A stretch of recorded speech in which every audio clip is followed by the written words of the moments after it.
시청자 여러분 안녕하십니까? BTV 주간 종합 뉴스 시작합니다. 21년 전 국내 최초의 경제자유구역으로 지정된 곳이 바로 인천이죠.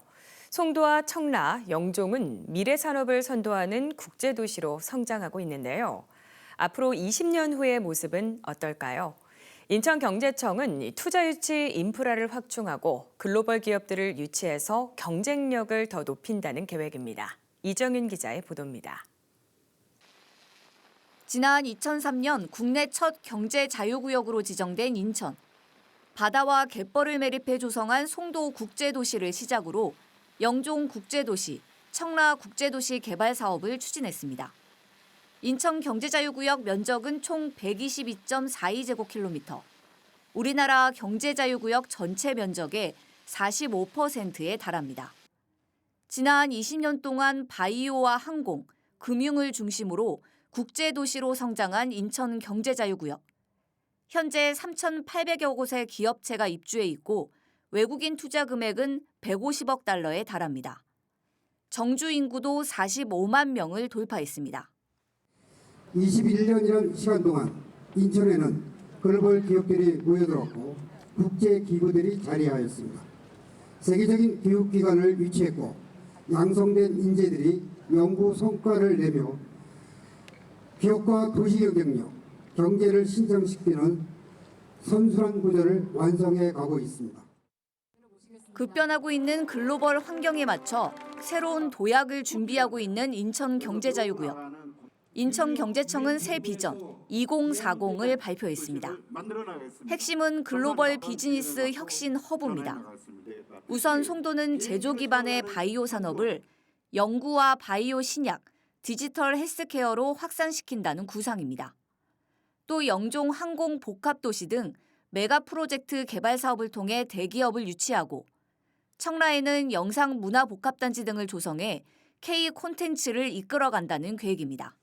송도 6809 이거를 랜드마크화 시켜주고 또 영종의 복합동시 이거를 통해서 대기업하고 공항 경제권을 만들고 또 청라문선에서 새로운 그런 이 글로벌 콘텐츠와 이 문화 공간을 제공을 하고 또 청라 스타필드 같은 새로운 이러한 소비와 또 이런 아레나를 통해서 스포츠와 공연을 할 수 있는 이런 인프라를 가져서 새로운 엔진을 만들어 나가야 될 것입니다.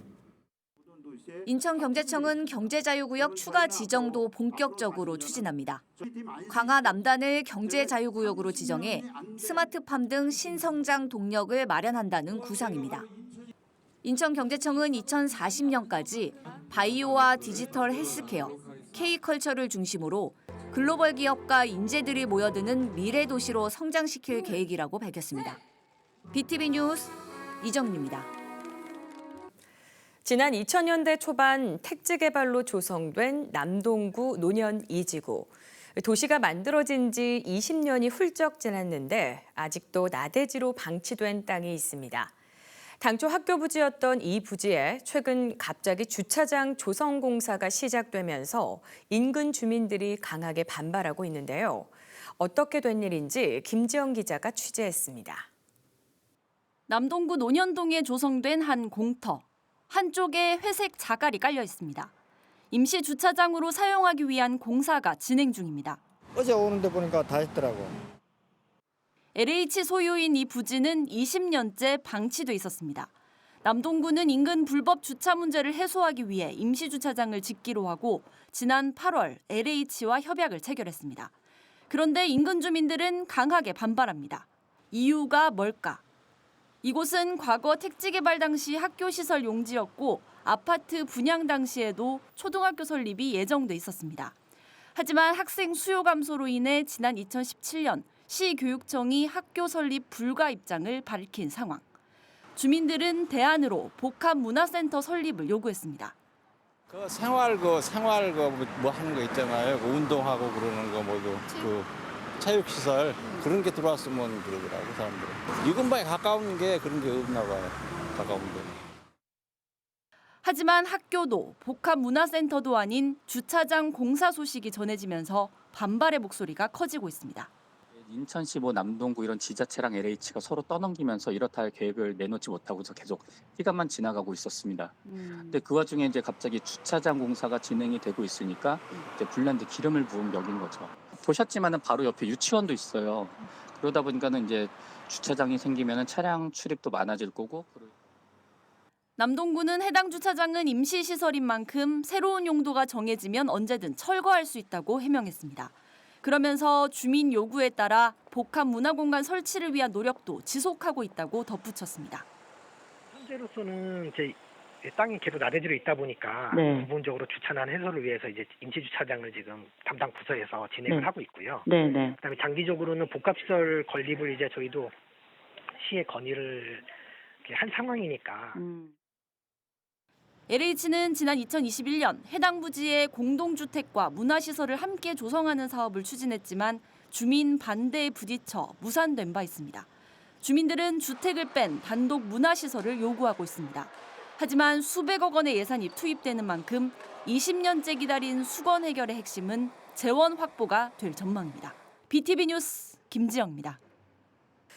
부천시가 자원순환센터 현대화 사업을 앞두고 인근 지자체를 돌며 주민설명회를 진행했습니다.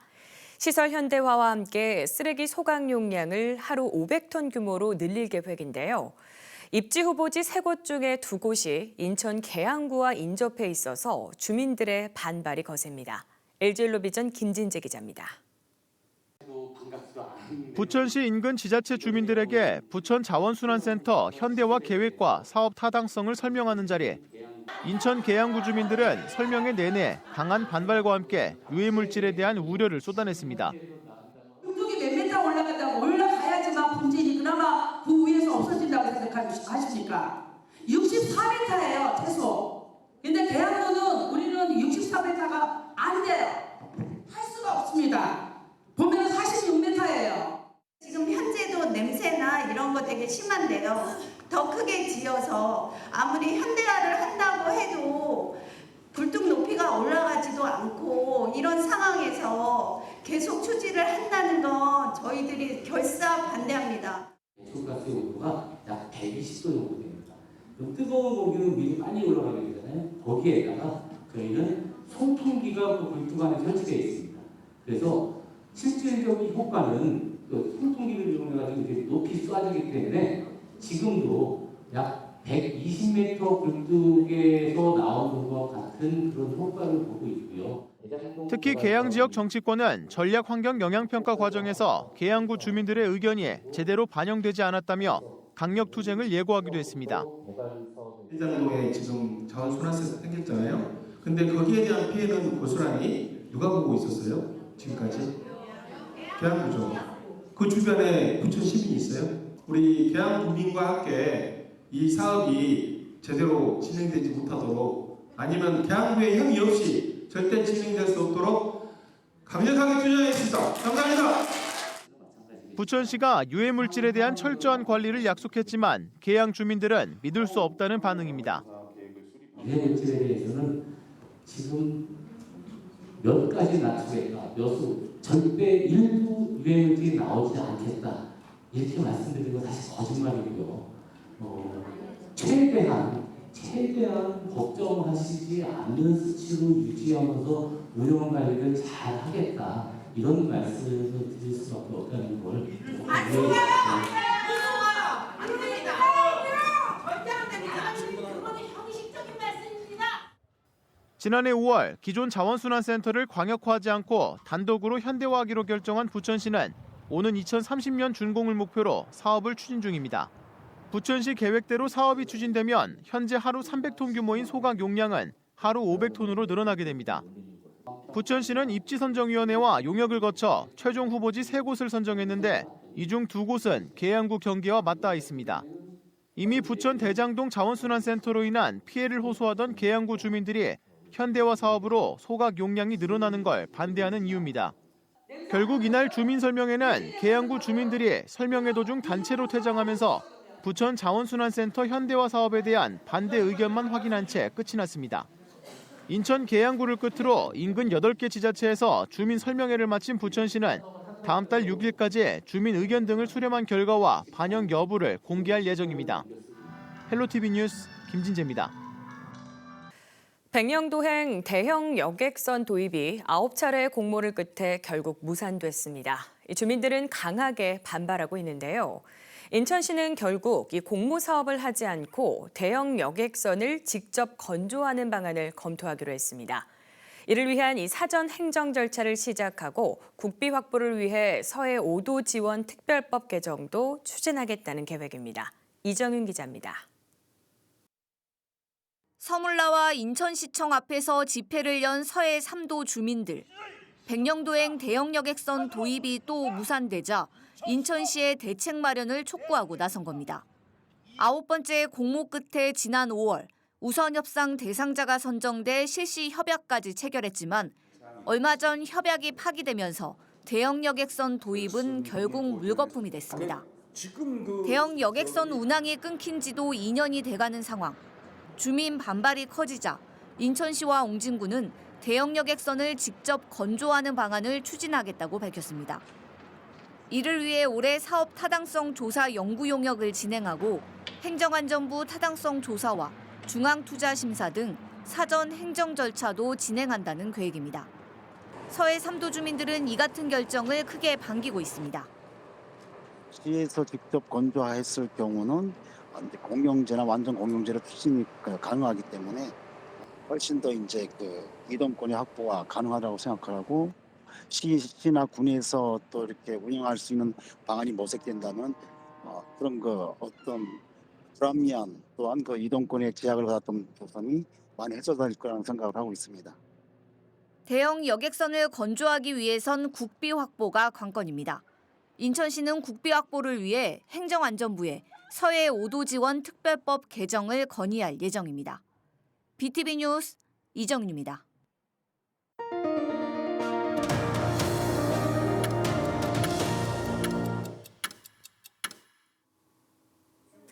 강화군수 보궐선거에서 국민의힘 박용철 후보가 당선했습니다.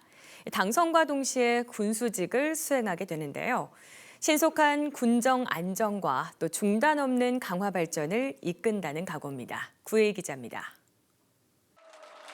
이변은 없었습니다. 보수 텃밭에서 치러진 강화군수 보궐선거에서 이번에도 국민의힘 박용철 후보가 당선했습니다. 개표 시작부터 1위로 치고 나간 박 당선인은 50.97%의 득표율로 더불어민주당 한현희 후보를 제쳤습니다. 강화군 3선과 인천시 의원을 지낸 그는 이제 강화 군정을 이끌게 됐습니다. 정말 힘들고 제가 어려웠을 때 항상 어깨 두둥겨 주시고 머리 쓰다듬어 주시던 우리 어머님 같은 손길이 제가 지금 아직도 눈에 선한데요. 그 힘을 얻어서 제가 지금 이 자리에 오지 않았나 이렇게 생각합니다. 그 은혜 강화를 발전시키고 강화를 예쁘게 만들고 저희 후대에게 물려줄 수 있는 강화를 만들 수 있도록 정말 제 몸 안 아끼고 최선의 노력을 다하겠다는 약속 우리 강화군민께 드리겠습니다. 취임 일성은 신속한 강화 군정에 안정합니다. 지난 3월 갑작스런 전임 군수의 별세로 반년 이상 수장 자리가 비었던 만큼 빠르게 군정을 정상화하겠다는 구상입니다. 또 선거 기간 군민과 약속했던 다양한 공약과 현안을 풀어나가겠다는 계획입니다. 그래서 저는 바로 들어가면 업무 보고 따로 없이 사업 개요만 봐도 충분히 일할 수 있다. 저는 또 연습이 필요 없다. 이렇게 말씀드릴 수 있어요. 그래서 우리 공무원들과 잘 의논하고 또 강화를 발전시킬 수 있는 일이라 그러면 최대한 빨리 진행을 시켜서 제가 또 부족한 것들이 있다 그러면 우리 배준영 의원님과 인천시장 제가 문이 닳도록 뛰어다니면서 정말 안정시키고 하는 데 최선을 다하겠습니다. 보궐선거 당선인은 당선 교부증을 받는 즉시 임기가 시작됩니다. 강화군청에 입성한 박용철 군수도 각 부서의 업무 보고를 받는 등 바로 군정을 살피게 됩니다. BTV 뉴스 구혜입니다. 박용철 강화군수는 소통과 통합을 강조하면서 강화 지역의 발전을 위해서 정책들을 추진하겠다고 밝혔습니다. 강화 남단을 경제자유구역으로 지정하고 강화 영종 연도교 건설과 또 지하철 강화 연장 등 교통망을 확충하겠다고 약속했는데요. 박군수의 주요 공약을 이정윤 기자가 정리했습니다. 신속한 군정 안정과 소통 통합을 강조한 박용철 강화군수.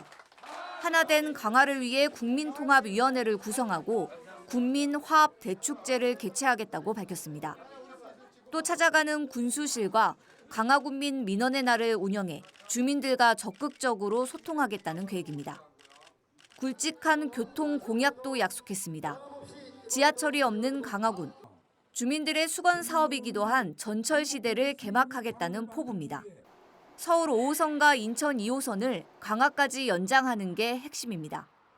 또 강화에서 영종까지 있는 연륙교를 건설하고 강화와 계양을 잇는 고속도로를 조기에 추진하겠다고 약속했습니다. 부족한 대중교통 문제도 해결하겠다는 구상입니다. 우선 주민들이 불편을 겪고 있는 3,000번 버스는 증차하고 급행 노선을 신설하는 등 정상화할 계획입니다. 강화 발전을 위해 필요한 경제자유구역 지정도 핵심 공약으로 내세웠습니다. 길상면과 화도면, 양도면 일대를 경제자유구역으로 지정해 의료와 바이오, 관광 중심의 힐링 메디컬 산업단지로 조성하겠다는 겁니다. 역사 문화의 도시를 만들기 위해 강화 국립고려박물관 건립을 추진하는 한편 강화를 대표하는 역사문화 탐방 프로그램도 개발하겠다고 약속했습니다. BTV 뉴스 이정미입니다. 이번 강화군수 보궐선거 최종 투표율은 58.3%로 집계됐습니다. 함께 선거를 치른 다른 기초단체장 선거 평균보다는 높았지만 역대 강화군수 선거와 비교하면 이번이 가장 낮은 투표율을 기록했습니다. 특히 12년 전 치러진 보궐선거와 비교해도 이번 선거 투표율이 4.7%포인트 더 낮은 것으로 나타났습니다. 보도에 김지영 기자입니다. 이번 강화군수 보궐선거의 최종 투표율은 53.8%. 강화군 전체 선거인수 62,731명 가운데 36,578명이 참여했습니다. 함께 선거를 치른 다른 기초단체장 선거의 평균 투표율보다 높았지만 역대 강화군수 선거와 비교하면 가장 낮은 투표율을 기록했습니다. 지난 2022년 치러진 제8회 전국 동시지방선거 당시 강화군수 선거 투표율은 61.9%였습니다. 제7회 지선 투표율은 65.7%, 6회 지선 땐 66.5%를 기록했습니다. 또 12년 전 치러진 보궐선거 당시에도 63% 투표율을 기록하며 이번보다 4.7%포인트 더 높았습니다. 가장 최근 치러진 22대 국회의원 선거에선 투표율이 70%를 넘기기도 했습니다. 투표율이 낮은 원인으로는 공휴일이었던 지난 지방선거와 달리 이번 보궐선거는 평일에 치러진 투표란 점이 한계로 지목됩니다. 하지만 그럼에도 전남 영광군수 선거는 투표율 70%를 넘겼고 곡성군도 64.6%의 높은 성적을 기록한 것을 감안하면 인천 강화군은 상대적으로 투표에 대한 관심이 낮았던 것으로 분석됩니다. BTV 뉴스 김지영입니다. 인천시는 지난 2021년부터 민간이 주도하는 투자유치 시장에 뛰어들었습니다. 전국 시도 중 최초로 지자체가 주도하는 투자 펀드를 조성하고 있는데요. 앞으로는 이 출자 대상을 외국인 투자기업과 국외 기업까지 확대해서 2028년까지 1조 원 펀드를 조성하겠다는 계획입니다. 이정윤 기자의 보도입니다. 자치단체에선 처음으로 조성한 인천혁신 모펀드. 지난 2021년부터 경제인 단체, 대학 등과 혁신 모펀드 1호에서 3호를 조성했고 지난해에는 국내 기업과 빅웨이브 모펀드 1호를 조성했습니다. 현재까지 조성한 펀드는 총 7,303억 원. 인천시는 출자 범위를 더 확대하기로 했습니다. 외국인 투자기업과 국외기업까지 확대한 글로벌 탑10 모펀드를 조성하겠다는 계획인데 2028년까지 1조 원 규모의 펀드를 조성하는 게 목표입니다. 글로벌 톱10과 관련해서 글로벌 펀드, 해외 진출을 목적으로 하는 펀드를 지금 조성하고자 하는 계획을 갖고 있습니다. 지금 시작은 일단 국외 기업 150억, 시 150억 해서 300억으로 일단 1호 펀드를 출자 계획하고 있습니다. 인천시는 혁신적 기술과 아이디어를 가진 스타트업과 중소기업에 투자할 예정입니다. 특히 바이오와 반도체, 로봇, 항공 등 미래 성장 산업에 집중적인 투자가 이뤄집니다. BTV 뉴스 이정입니다. 19세기 중반 한반도를 떠나 연해주 등으로 이주했다가 중앙아시아로 강제 이주당한 사람들이 있습니다. 바로 고려인 동포들인데요. 척박한 낯선 땅에서 힘겨운 삶을 살아가던 이들에게 삶의 안식처가 돼준 것 중 하나가 바로 민족예술단 고려극장의 공연이었는데요. 한국이민사박물관에서 이 고려극장의 숨겨진 이야기를 담은 특별전이 개막했습니다. 보도에 김지영 기자입니다. 19세기 중반 한반도를 떠나 러시아 연해주 일대로 이주했던 고려인들. 일제강점기 시절엔 조국의 독립을 위해 일제에 항거했습니다. 하지만 1937년 스탈린의 강제 이주 명령이 떨어지자 고려인들은 중앙아시아 각지로 강제 이주당하는 서름을 겪게 됩니다. 낯설고 척박한 땅에서 힘겨운 삶을 이어가던 고려인들. 당시 이들의 삶의 안식처가 되어준 것 중 하나는 민족예술단 고려극장의 공연이었습니다. 동포가 있는 곳이라면 어디든 찾아가 순회 공연을 열었던 고려극장. 1932년 창단한 우리말 연극극장으로 춘향전, 장화홍련 등의 다양한 한국 고전을 각색해 연극 무대에 올렸습니다. 공연뿐 아니라 각지 흩어져 살아가던 고려인 동포의 소식을 전하는 매개체 역할을 하기도 했습니다. 순회 공연을 하면서 우리 고전을 알리고 이런 역할을 하기도 했지만 그 자기가 거주하는 곳에서 이동할 수 없는 이제 고려인들이 많았기 때문에 헤어진 가족들이나 아니면 친구들의 소식을 이렇게 연결해주고 이어주고 하는 그런 역할도 했습니다. 봉오동 전투의 영웅 홍범도 장군 역시 고려극장과 깊은 인연이 있습니다. 1937년에 고려인들하고 같이 그 중앙아시아로 강제 이주를 당하셨어요. 당했고 그런데 그때 이제 고려인 사회에서 이제 그 태장춘이라는 좀 유명한 극작가가 이제 부탁을 드려가지고 고려극장에서 수의로 일하게 되세요. 그래서 진짜 말년을 이제 수의로 일하면서 이제 고려인들하고 함께 계셨는데. 한국이민사박물관의 기획전 빛나라 고려극장이 15일 개막했습니다. 고려인 이주 160주년을 기념해 마련된 이번 전시에선 고려극장에 얽힌 다양한 역사와 이야기를 접할 수 있습니다. 지난 2016년 카자흐스탄의 국립극장으로 승격한 고려극장. 고려극장의 숨겨진 이야기를 담은 이번 전시는 오는 2월 말까지 이어집니다. BTV 뉴스 김지영입니다. 이번 주 준비한 소식은 여기까지입니다. 이상으로 BTV 주간 종합 뉴스를 마칩니다. 시청해주신 여러분 고맙습니다.